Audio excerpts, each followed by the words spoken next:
Welcome to Whole Health Longevity Channel. Thank you so much for stopping by. My goal of this channel is always to provide credible and useful information for you.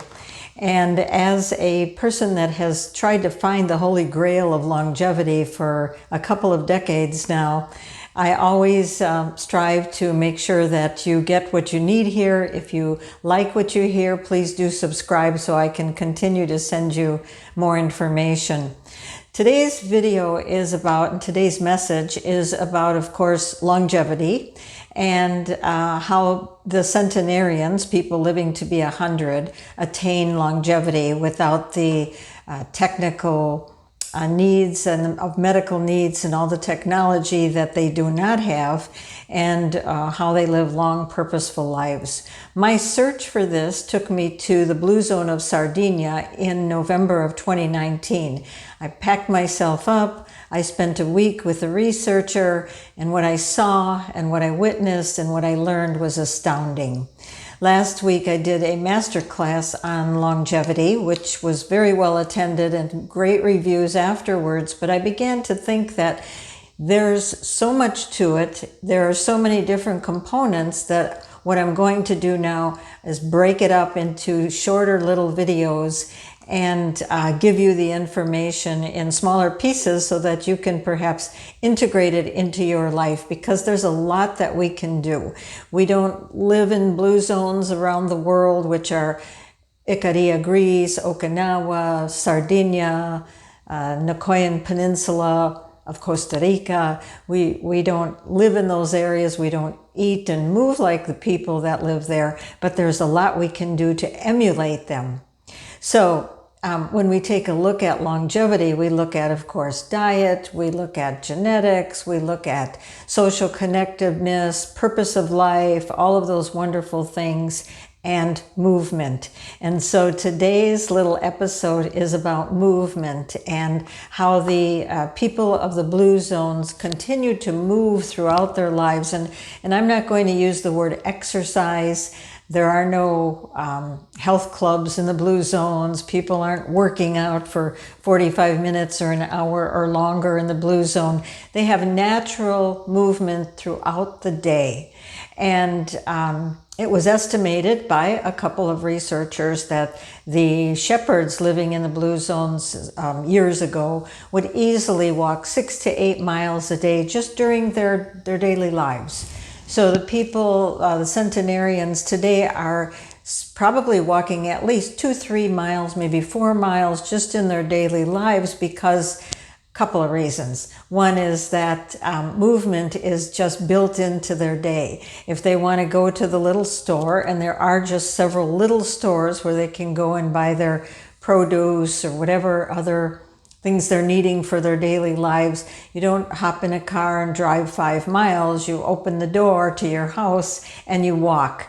And the geography is usually very mountainous in these places, in these blue zones, so that they're walking up and down inclines and curvy roads and roads that have been there forever that aren't going to change either.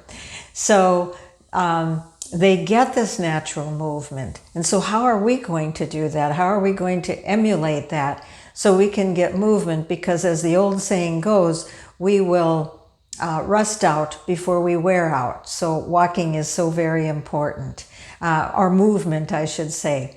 How are we going to do it? We need to find something that we can do consistently every day, because people living in these blue zone areas are walking consistently. If they want to do anything, if they want to go see a neighbor, if they want to go to church, if they want to go to the store or out in their garden, it all takes walking. So what I suggest to my clients and patients is find something that you like to do and see if you can do it almost every day. Of course, I mentioned walking a couple times already because it's what I do. And what I do is I live not too far from the shore of Lake Michigan. So I will go down there every day and I will just walk. And whatever it is that you enjoy doing, if it's riding a bike, if it's going to the woods, if it's playing a certain sport, do it for fun. When I go down to the lake and I walk, I'm just doing it for something that I enjoy. We shouldn't be looking at our watches. We're deciding how many minutes we're taking a look at how many minutes that we're walking. You know, the suggestion is 30 minutes a day, 5 days a week, 150 minutes a week. It's not something that should put us in that kind of frame of mind. It should be something that we truly enjoy. So we don't need to be looking at our steps or our watch. And I can practically guarantee, if you start out doing something you enjoy and it involves movement, that you won't have to force yourself to do it every day. It's something that you will truly enjoy and stay with.